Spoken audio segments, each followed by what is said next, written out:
सोमवार का दिन सप्ताह का पहला दिन होता है। इस दिन व्रत कर सोमवार व्रत कथा का सुमिरन करने का विशेष महत्व है। इससे भगवान शिव पार्वती की कृपा प्राप्त होती है। आइए शुरू करते हैं सोमवार के दिन सुनी जाने वाली सोमवार की व्रत कथा। ओम नमः शिवाय। जय गौरीशंकर गणेश जी। सोमवार व्रत कथा। एक नगर में बहुत धनवान साहूकार रहता था। उसके घर में धन की कमी नहीं थी, परंतु वह बहुत दुखी था क्योंकि उसके कोई पुत्र नहीं था। वह इसी चिंता में दिन रात दुखी रहता था। पुत्र की कामना के लिए वह प्रत्येक सोमवार शिव जी का व्रत और पूजन किया करता था तथा सायंकाल मंदिर जाकर शिव जी के सामने दीपक जलाया करता था। उसके इस भक्ति भाव को देखकर एक समय माता पार्वती ने शिवजी महाराज से कहा, हे नाथ, यह साहूकार आपका अनन्य भक्त है, सदैव आपका व्रत और पूजन बड़ी श्रद्धा से करता है।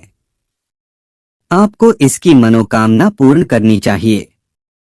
शिव जी ने कहा, हे पार्वती, यह संसार कर्म क्षेत्र है। जैसे किसान खेत में जैसा बीज बोता है वैसी ही फसल काटता है, इसी तरह मनुष्य संसार में जैसा कर्म करते हैं वैसा ही फल भोगते हैं। माता पार्वती ने अत्यंत आग्रह से कहा, हे प्रभु, यह आपका अनन्य भक्त है और अगर इसको किसी प्रकार का दुख है तो उसे आपको अवश्य दूर करना चाहिए। आप तो सदैव अपने भक्तों पर दयालु होते हैं और उनके दुखों को दूर करते हैं। यदि आप ऐसा नहीं करेंगे तो मनुष्य आपका पूजन तथा व्रत क्यों करेंगे। माता पार्वती का ऐसा आग्रह देख शिवजी कहने लगे, हे पार्वती, इसके कोई पुत्र नहीं है, इसी चिंता में यह अति दुखी रहता है। इसके भाग्य में पुत्र न होने पर भी मैं इसको पुत्र की प्राप्ति कर देता हूँ, परंतु वह पुत्र केवल 12 वर्ष तक जीवित रहेगा। इसके पश्चात वह मृत्यु को प्राप्त हो जाएगा। इससे अधिक मैं इसके लिए नहीं कर सकता। माता पार्वती और भगवान शिव का यह वार्तालाप साहूकार सुन रहा था। इससे साहूकार को न तो प्रसन्नता हुई और न ही दुख हुआ। वह पूर्व की तरह शिवजी का व्रत और पूजन करता रहा। कुछ समय बाद साहूकार की स्त्री गर्भवती हुई और 10वें महीने में उसके गर्भ से अति सुंदर पुत्र हुआ। साहूकार के घर में बहुत खुशी मनाई गई, परंतु साहूकार तो यह जानता था कि उसकी केवल 12 वर्ष की आयु है, इसलिए उसने अधिक प्रसन्नता प्रकट नहीं की और न ही किसी को यह भेद बताया। जब वह बालक 11 वर्ष का हो गया तो बालक की माता ने उसके पिता से उसका विवाह करने के लिए कहा। साहूकार ने कहा, अभी मैं इसका विवाह नहीं करूंगा, मैं अपने पुत्र को काशी पढ़ने के लिए भेजूंगा।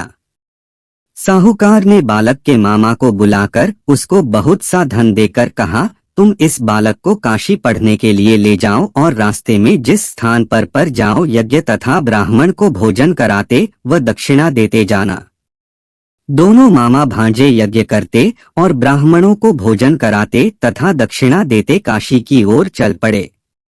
रास्ते में उनको एक शहर पड़ा। उस शहर के राजा की कन्या का विवाह था, परंतु जो राजकुमार विवाह करने के लिए आया था वह एक आंख से अंधा था। उसके पिता को इस बात की बड़ी चिंता थी कि कहीं राजकुमार को देखकर राजकुमारी तथा उसके माता पिता विवाह में किसी प्रकार की अड़चन पैदा न कर दें।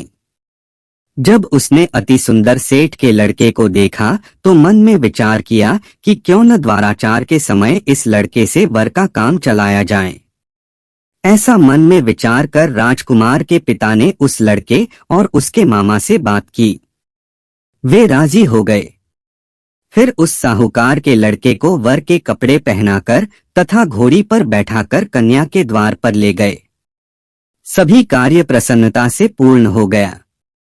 राजकुमार के पिता ने सोचा कि यदि विवाह का कार्य भी उसी लड़के से करा लिया जाए तो क्या बुराई है।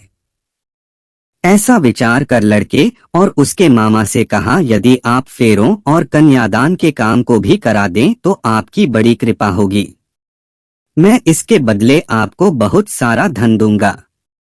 दोनों ने इसे सहर्ष स्वीकार कर लिया और विवाह का कार्य भी बहुत अच्छी तरह से संपन्न हो गया। सेठ का पुत्र जिस समय जाने लगा तो उसने राजकुमारी की चुंदड़ी के पल्ले पर लिख दिया कि तेरा विवाह मेरे साथ हुआ, परंतु जिस राजकुमार के साथ तुमको भेजेंगे वह एक आंख से अंधा है। मैं काशी जी पढ़ने जा रहा हूँ। सेठ की लड़के के जाने के पश्चात राजकुमारी ने जब अपनी चुनरी पर ऐसा लिखा हुआ पाया तो उसने अंधे राजकुमार के साथ जाने से मना कर दिया। उसने अपने माता पिता को सारी बात बता दी और कहा कि यह मेरा पति नहीं है, मेरा विवाह इसके साथ नहीं हुआ है। जिसके साथ मेरा विवाह हुआ है वह तो काशी जी पढ़ने गया है। राजकुमारी के माता पिता ने अपनी कन्या को विदा नहीं किया और बारात वापस चली गई। उधर सेठ का लड़का और उसका मामा काशी पहुंच गए। वहां जाकर उन्होंने यज्ञ कराना और लड़के ने पढ़ना शुरू किया। जिस दिन लड़के की आयु 12 वर्ष की हुई उस दिन उन्होंने यज्ञ रचा रखा था। लड़के ने अपने मामा से कहा, मामा जी आज मेरी तबीयत कुछ ठीक नहीं है। मामा ने कहा, अंदर जाकर सो जाओ। लड़का अंदर जाकर सो गया और थोड़ी देर में उसके प्राण निकल गए। जब उसके मामा ने आकर देखा कि उसका भांजा मृत पड़ा है तो उसको बड़ा दुख हुआ। उसने सोचा कि अगर मैं भी रोना पीटना मचा दूंगा तो यज्ञ का कार्य अधूरा रह जाएगा। अतः उसने जल्दी से यज्ञ का कार्य समाप्त कर ब्राह्मणों के जाने के बाद रोना पीटना शुरू कर दिया। संयोगवश उसी समय शिव पार्वती उधर से जा रहे थे। जब उन्होंने जोर जोर से रोने की आवाज सुनी तो पार्वती जी कहने लगी, है नाथ कोई दुखिया रो रहा है, इसके कष्ट को दूर कीजिए। जब शिव पार्वती वहां पहुंची तो उन्होंने पाया कि वहां एक लड़का है जो आपके वरदान से उत्पन्न हुआ था। शिव जी ने कहा, है पार्वती इसकी आयु इतनी ही थी, वह यह भोग चुका है। पार्वती जी ने कहा, हे नाथ इस बालक को और आयु दो, नहीं तो इसके माता पिता तड़प तड़प कर मर जाएंगे। माता पार्वती के बार बार आग्रह करने पर शिवजी ने उसको जीवन का वरदान दिया। शिव जी की कृपा से वह लड़का जीवित हो गया। शिवजी और पार्वती कैलाश पर्वत को चले गए। शिक्षा पूर्ण होने पर वह लड़का और उसके मामा उसी प्रकार यज्ञ करते, ब्राह्मणों को भोजन कराते तथा दक्षिणा देते अपने घर की ओर चल पड़े। रास्ते में उसी शहर में आए जहां उस लड़के का वहां की राजकुमारी से विवाह हुआ था। वहां जाकर उन्होंने यज्ञ प्रारंभ कर दिया। उस लड़के के ससुर वहां के राजा ने उसको पहचान लिया और महल में ले जाकर उसकी बहुत आवभगत की। बहुत से दास दासियों सहित आदर पूर्वक अपनी राजकुमारी और जमाई को विदा किया। वहां से विदा होकर सेठ का लड़का अपने मामा व अपनी पत्नी सहित उसी तरह यज्ञ कराते हुए, ब्राह्मणों को भोज कराते हुए, दक्षिणा देते हुए अपने घर की ओर गए। घर जाकर लड़के ने अपने माता पिता को सारी बात बताई। इससे वे बहुत प्रसन्न हुए।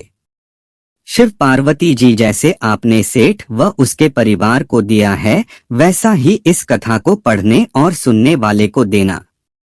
सोमवार व्रत कथा बोलने, सुनने और हुंकारा देने वाले सबको देना।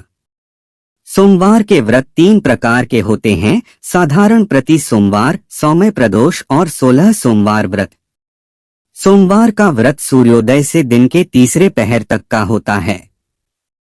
व्रत में फलाहार या पारायण का कोई खास नियम नहीं है, किंतु यह आवश्यक है कि दिन रात में केवल एक समय भोजन करें।